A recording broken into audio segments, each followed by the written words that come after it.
반갑습니다. 오늘도 변함없이 기도 자리에 나오신 여러분 주님의 이름으로 환영합니다. 하나님께서 우리 은혜 자리에 나오신 여러분들에게 또 새 힘과 또 축복을 내려주시기를 소망합니다. 우리 함께 기도하시며 사도신경 고백하시며 주님 앞에 새벽 예배 자리에 나아가도록 하십시다. 전능하사 천지를 만드신 하나님 아버지를 내가 믿사오며 그 외아들 우리 주 예수 그리스도를 믿사오니 이는 성령으로 잉태하사 동정녀 마리아에게 나시고 본디오 빌라도에게 고난을 받으사 십자가에 못 박혀 죽으시고 장사한 지 사흘 만에 죽은 자 가운데서 다시 살아나시며 하늘에 오르사 전능하신 하나님 우편에 앉아 계시다가 저리로서 산자와 죽은 자를 심판하러 오시리라. 성령을 믿사오며 거룩한 공예와 성도가 서로 교통하는 것과 죄를 사하여 주시는 것과 몸이 다시 사는 것과 영원히 사는 것을 믿사옵나이다. 아멘.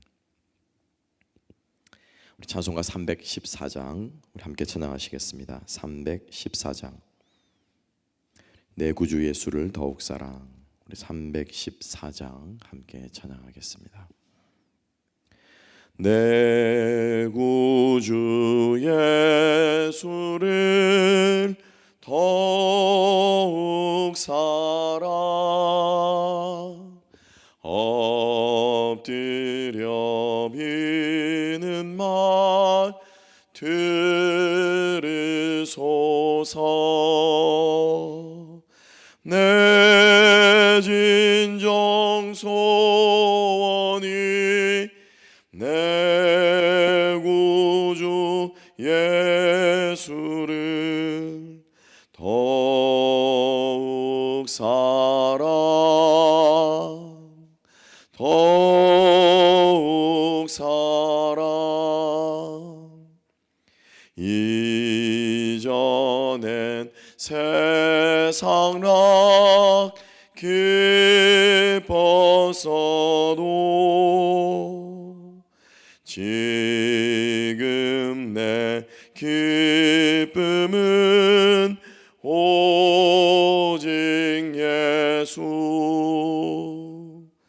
다만 내비는 말 내 구주 예수를 더욱 사랑.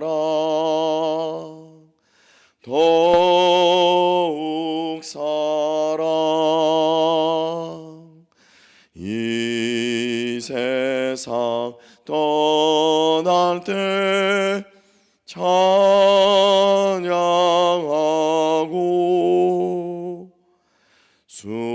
숨질 때 하는 말 이것일세. 다만 내비는 말 내 구주 예수를 더욱 사랑. 더욱 사랑.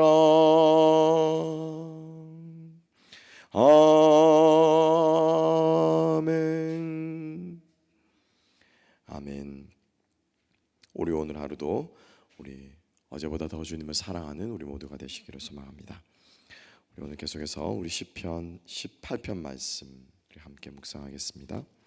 시편 18편 우리 1절부터 6절 그리고 16절부터 30절까지 말씀 우리 두 군데 말씀을 함께 보도록 하겠습니다. 나의 힘이신 여호와여, 내가 주를 사랑하나이다. 여호와는 나의 반석이시요 나의 요새시요 나를 건지시는 이시요 나의 하나님이시요 내가 그 안에 피할 나의 바위시요 나의 방패시요 나의 구원의 뿌리시요 나의 산성이시로다. 내가 찬송받으실 여호와께 아뢰리니 내 원수들에게서 구원을 얻으리로다. 사망의 줄이 나를 얽고 불의의 창수가 나를 두렵게 하였으며 스올의 줄이 나를 두리고 사망의 올무가 내게 이르렀도다. 내가 환난 중에서 여호와께 아뢰며 나의 하나님께 부르짖었더니 그가 그의 성전에서 내 소리를 들으시며 그의 앞에서 나의 부르짖음이 그의 귀에 들렸도다. 16절 그가 높은 곳에서 손을 펴사 나를 붙잡아 주시며 많은 물에서 나를 건져내셨도다. 나를 강한 원수와 미워하는 자에게서 건지셨으며 그들은 나보다 힘이 세기 때문이로다. 그들이 나의 재앙의 날에 내게 이르렀으나 여호와께서 나의 의지가 되셨도다. 나를 넓은 곳으로 인도하시고 나를 기뻐하심으로 나를 구원하셨도다. 여호와께서 내 의를 따라 상 주시며 내 손의 깨끗함을 따라 내게 갚으셨으니 이는 내가 여호와의 도를 지키고 악하게 내 하나님을 떠나지 아니하였으며 그의 모든 규례가 내 앞에 있고 내게서 그의 율례를 버리지 아니하였음이로다. 또한 나는 그의 앞에 완전하여 나의 죄악에서 스스로 자신을 지켰나니 그러므로 여호와께서 내 의를 따라 갚으시되 그의 목전에서 내 손이 깨끗한 만큼 내게 갚으셨도다. 자비로운 자에게는 주의 자비로우심을 나타내시며 완전한 자에게는 주의 완전하심을 보이시며 깨끗한 자에게는 주의 깨끗하심을 보이시며 사악한 자에게는 주의 거스르심을 보이시리니 주께서 곤고한 백성은 구원하시고 교만한 눈은 낮추시리이다. 주께서 나의 등불을 켜시며 여호와 내 하나님이 내 흑암을 밝히시리이다. 내가 주를 의뢰하고 적군을 향해 달리며 내 하나님을 의지하고 담을 뛰어넘나이다. 하나님의 도는 완전하고 여호와의 말씀은 순수하니 그는 자기에게 피하는 모든 자의 방패시로다. 아멘. 우리 오늘 말씀과 함께 나의 힘이 되신 여호와여, 나의 힘이 되신 여호와여라는 제목으로 우리 함께 은혜를 나누겠습니다. 오늘 시편을 읽을 때 주의해야 하는 것 제가 다시 한번 말씀드리면 오늘 28편의 말씀도 제목이 중요합니다. 제목을 이렇게 기록하고 있죠. 여호와의 종 다윗의 시, 인도자를 따라 부르는 노래. 여호와께서 다윗을 그 모든 원수들의 손에서와 사울의 손에서 건져주신 날에 다윗이 이 노래의 말로 여호와께 아뢰어 이르되 라고 말하고 있습니다. 우리가 이제 사무엘상을 거의 다 끝맺어 가는데 이제 하나님께서 다윗을 사울의 손에서부터 영영히 건지실 순간이 지금 다가오고 있는 이 시점에서 우리 시편 18편의 말씀은 참 우리에게 많은 도전과 또 은혜가 되는 것 같습니다. 하나님께서 마지막 최후의 순간에 결국에는 사울의 손에서 다윗을 건지실 뿐만 아니라 그를 이스라엘의 왕으로 세우신 하나님의 신실하신 언약을 지키시는 모습이 오늘의 다윗의 노래를 통해서 나오고 있는 것을 볼 수가 있죠. 그래서 이러한 상황들을 우리가 기억하면서 우리가 나의 힘이 되신 여호와여, 우리 찬양의 가사처럼 우리가 이 구절이 참 우리들에게 크게 와 닿는 것 같습니다. 사실 다윗의 삶을 보면 나의 힘이신 여호와여라고 고백하기에 참 힘든 삶이었죠.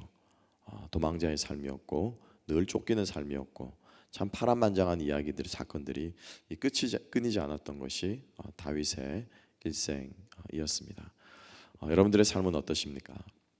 이 땅에 이민 오셔서 그리고 또 가정을 일구시고 또 자녀들을 후원하시고 양육하기까지, 그리고 지금도 우리가 또 자녀들을 양육하면서 하나님께서 내게 주신 일을 따라 사명을 따라서 이민자의 삶을 살아가고 있는 여러분들의 삶이 지금 또 어떠신지 우리가 한번 생각해 볼 때 참 힘들고 어려움을 우리가 고백하지 않을 수가 없죠.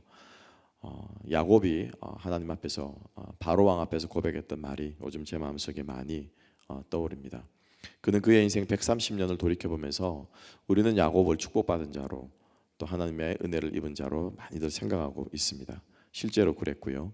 그런데 그가 그의 인생을 돌이키면서 인생이 험악하다, 참 내가 힘들게 이 인생을 험산 줄령을 넘어왔다 라고 고백하는 그의 말을 보게 될 때 참 그 인생이 얼마나 힘들었는가를 본인의 입에서 고백하는 모습을 보면서 우리가 참 살아가는 것이 나의 힘이 되신 여호와여 라고 고백하기에 참 쉽지 않은 것이 우리들의 현실임을 우리가 경험하면서 살아가고 있습니다.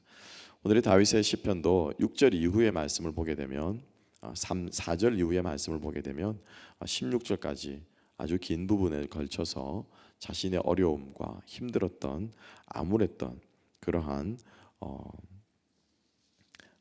모습들을 고백을 하고 있고요. 그리고 후반부에서도 다윗이 자신의 힘들었던 삶을 고백하고 있는 것을 볼 수가 있습니다. 그래서 다윗의 인생을 보게 될 때 정말 나의 힘이 되신 여호와여라고 나의 힘이신 여호와여라고 고백하기에 참 힘든 삶인 것을 우리는 기억할 필요가 있습니다. 그런 다윗이 자신의 모든 인생의 어려움과 역경들을 견디어내고 나서 이러한 고백을 했다라고 하는 것이죠. 원래 우리가 개역 성경을 보게 되면 18편 1절의 말씀은 우리가 잘 아는 찬양의 가사처럼 나의 힘이 되신 여호와여라고 우리가 알고 있습니다. 그렇죠? 근데 이것을 정확하게 좀 더 원문에 가깝게 나의 힘이신 여호와여라고 개정한 것을 볼 수가 있죠. 그러니까 하나님은 내가 성공해서 그리고 내가 원수의 어려움으로부터 또 원수의 핍박으로부터 벗어났기 때문에 나의 힘이 되신 것이 아니고 하나님은 그 전부터 원래부터 나의 힘이셨다라고 다윗은 노래하고 있습니다. 그래서 그렇게 번역하는 것이 훨씬 더 정확한 번역인 것 같습니다. 하나님은 우리가 힘들 때도 또 우리가 그 힘듦을 이겨낼 때도 하나님은 우리의 힘이심을 우리가 믿음으로 고백할 수 있는 저와 여러분 될 수 있기를 소망합니다. 힘들면 우리가 힘들고 어려울 때는요, 힘들고 어려운 대로 하나님께서 여러분 그거 아십니까? 부모로서 참 힘든 것일 때가 있는데 아무리 내가 부모라고 하지만은 내가 직접적으로 그 자녀를 도와줄 수 없을 때가 있습니다. 자기 몫이기 때문에 자기가 감당해야 되는 어려움이 있어요. 그래서 부모된 저희들은 또 우리들은 우리 할 수 있는 것이라고는 그냥 옆에서 지켜보면서 무엇 하는 겁니까? 함께 눈물을 흘려주고 아파해주고 그거 외에는 내가 해줄 수가 있는 게 없습니다. 그런데 여러분 어떻습니까? 그것을 힘들고 어려움에도 불구하고 그것을 잘 해내는 부모가 있는가 하면 또 참 안타깝지만은 그것을 해내지 못하는 부모가 있죠. 그래서 하나님께서 우리가 힘들고 어려울 때 하나님의 능력은 어떻게 나타나냐면요, 우리의 그 힘듦과 어려움을 함께 공감해 주십니다. 함께 아파해 주시고요, 함께 눈물을 흘려 주시고 함께 그 자리에 우리가 계셔 주신다라고 하는 것입니다. 하나님께서는 무소부재하시다라고 우리가 장로의 신앙에서는 고백하고 있습니다. 없는 것이 안 계시지 않으며 안 계신 때가 없다라고 하는 것. 그래서 그 하나님의 전능하심이 우리가 힘들 때도 우리와 함께 계심을 우리는 기억하고 고백할 필요가 있습니다. 그래서 나의 힘이신 여호와여, 내가 특별히 어려울 때 하나님은 나와 함께 하심으로, 나와 함께 울어주심으로, 힘들어해 주심으로, 아파해 주심으로 당신의 능력을 우리들에게 보여주신다라고 하는 것입니다. 그래서 마치 하나님이 보이지 않으실 때가 있을 겁니다. 하나님이 살아계신가가 느껴지지 않을 때가 있을 것입니다. 그때 여러분 기억하십시오. 하나님이 지금 나와 함께 계시고 내가 그것을 깨닫지 못하고 내 눈이 알지 못할 뿐이지 하나님은 나와 함께 지금 동행하시며 눈물을 흘리고 계신다라고 하는 것을 기억할 필요가 있을 것 같습니다. 자, 그래서 다윗은 하나님이 자신이 힘들 때나 사울의 추격 가운데 있을 때나 이제 그 모든 것들이 다 정리되고 사울의 손에서부터 구원받았을 지금도 하나님은 여전히 힘이요 방패요 요새요 피할 바위가 되신다라고 다윗은 고백하고 있는 것이죠. 그래서 우리가 이 1절부터 우리가 2절까지 우리가 잘 아는 이 유명한 말씀을 우리 오늘의 아침에 다시 한번 기억하면서 하나님이 피할 바위처럼 안 보이는 순간에도 하나님이 요새처럼 안 보이지 않는 순간에도 우리가 이것을 믿음으로 고백할 수 있는 저와 여러분 될 수 있기를 주님의 이름으로 축복합니다. 그죠? 그래서 4절과 5절과 6절 계속해서 보면은 다윗이 자신이 얼마나 어려움 가운데 처해 있었는지, 사망의 줄이 나를 얽고 불의의 창수가 홍수가 나고 수월의 줄이 나를 두르고 사망의 올무가 나에게 이르렀고 환난 중에서 다윗이 처해 있다라고 하는 고백을 다윗은 하고 있습니다. 그 가운데서 하나님께 부르짖었더니, 자 6절 중간에 보게 되면 하나님께서 어디에서 들으셨다라고 말하고 있습니까? 성전에서 들었다라고 말하고 있죠. 그죠? 여러분 잘 생각해 보세요. 다윗이 이 당시에 사울에게 쫓길 당시에는 성전이 있었습니까? 없었습니까? 성전은 없었습니다. 성소는 있었죠. 천막, 성막이라고 하는 광야 시절에 지었던 성막이라고 하는 것은 있었지만 템플 건물로서 성전은 없었습니다. 그러나 다윗은 알았습니다. 하나님이 계신 곳이 성전이고 하나님의 임재가 있는 곳이 성전이라는 것을 다윗은 깨달았고 있었던 것이죠. 그래서 그는 하나님이 어디에서 자신의 그 부르짖음을 들었다라고 말하고 있습니까? 성전에서 듣고 계셨다. 그러니까 하나님의 임재가 있는 곳에서 자신의 기도를 들으셨다라고 말합니다. 즉 다시 말하면 자신이 기도하는 그곳이 바로 성전이고 자신이 기도하는 그곳이 하나님이 계신 곳이다라고 하는 고백을 다윗은 주님 앞에 이렇게 드리고 있는 것입니다. 여러분들이 아침에 계신 그곳이 이곳이 바로 성전인 줄로 믿습니다. 하나님께서 우리의 기도를 들으시는 그곳이 성전인 줄로 믿습니다. 불의의 창수가 일어나는 곳이라도요, 하나님이 내 기도를 들으시면 거기가 성전이 되는 거예요. 사망의 음침한 골짜기를 걸을지라도 하나님이 내 기도를 들으시면 그곳이 성전이 되는 것입니다. 그래서 주님의 임재를 우리가 늘 사모하면서 나아가는 우리가 되었으면 좋겠습니다. 주님의 우리가 주일날도 말했던 것처럼 내 생각에 짜놓은 기도의 응답, 이것이 우리의 기도의 제목이 되지 말고 하나님이 나와 함께 하신다는 것을 깨닫는 것, 이것이 우리의 기도의 고리요 목표가 되었으면 좋겠습니다.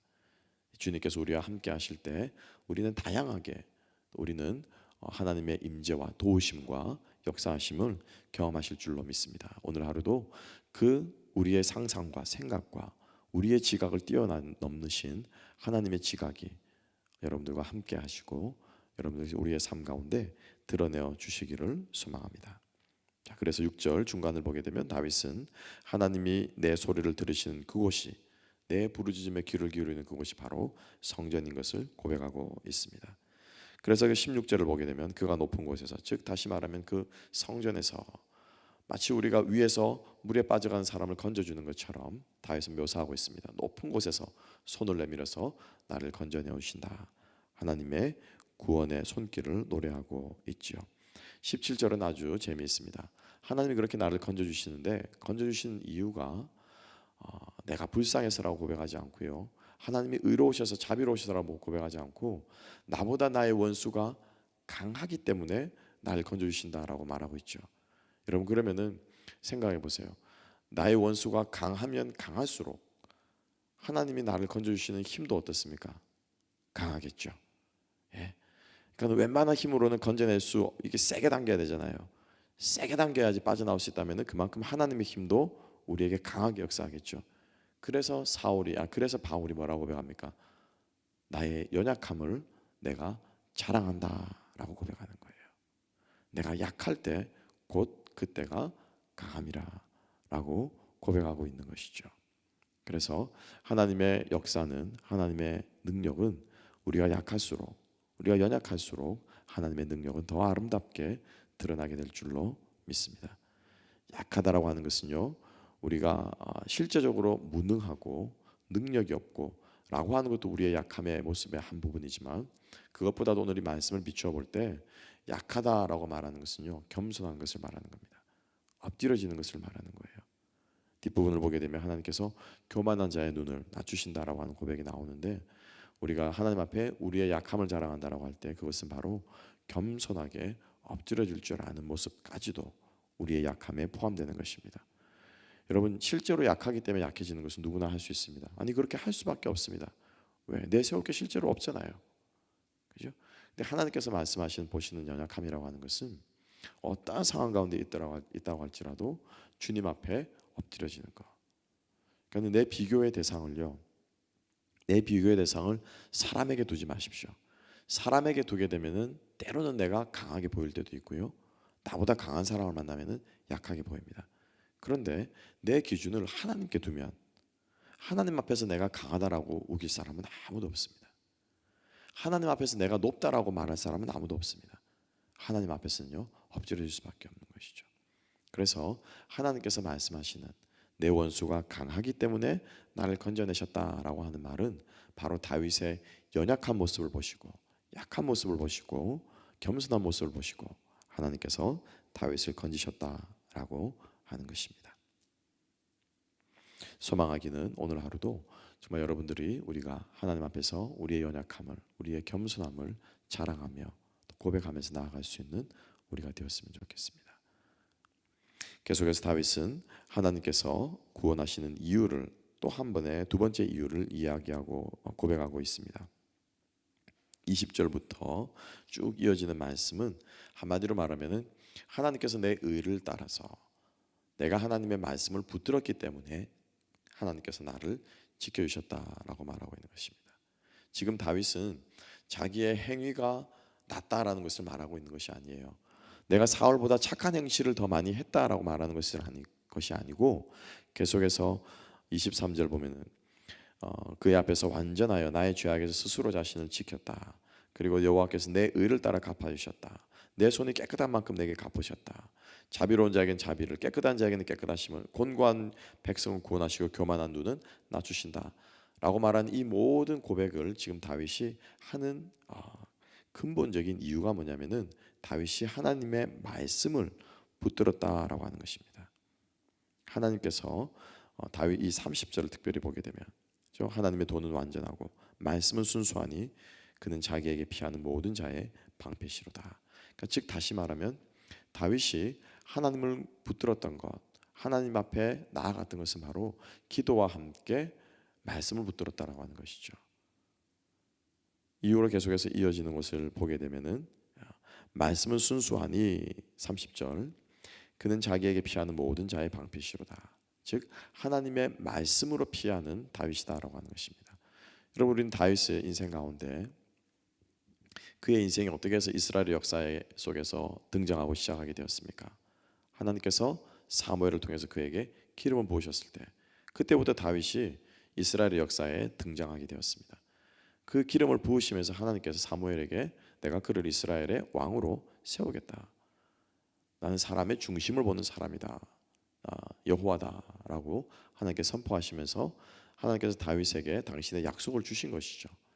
그러니까는 다윗이 끝까지 붙들었던 것은 바로 그겁니다. 하나님이 세우실 자를 세운다라는 거예요. 이것은 자기에게만 적용된 것이 아니죠. 사울에게도 동일하게 다윗은 그 말씀을 적용했습니다.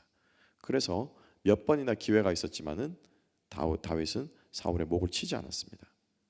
그러니까 즉 다시 말하면 다윗이 어떠한 상황에도 붙들었던 것은 그리고 동일하게 적용했던 것은 바로 하나님의 말씀이라는 것입니다.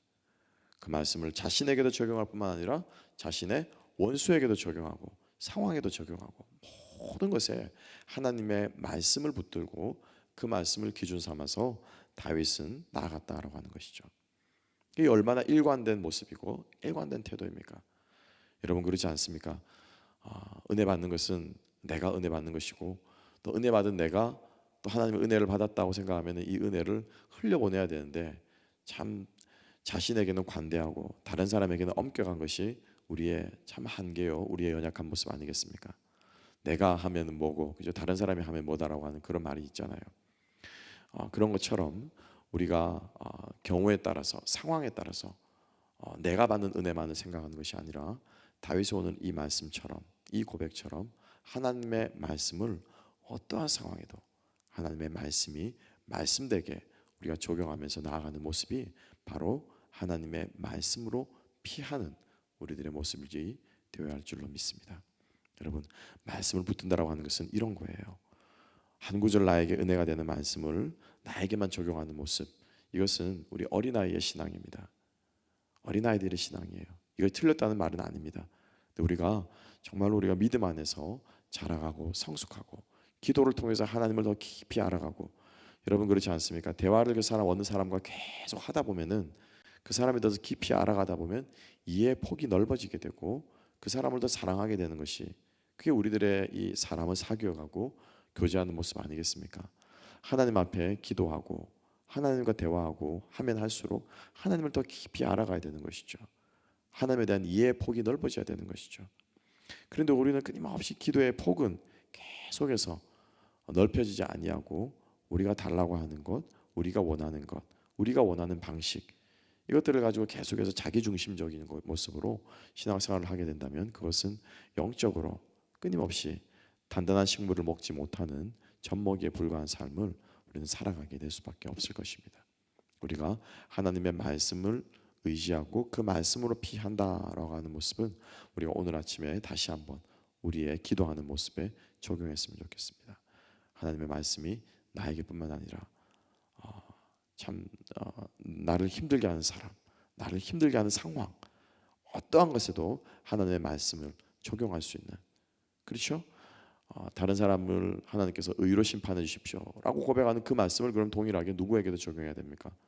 자기에게도 적용해야 되는 거예요. 주의 의의 말씀으로 나를 심판하소서 적용해야 되는 거죠.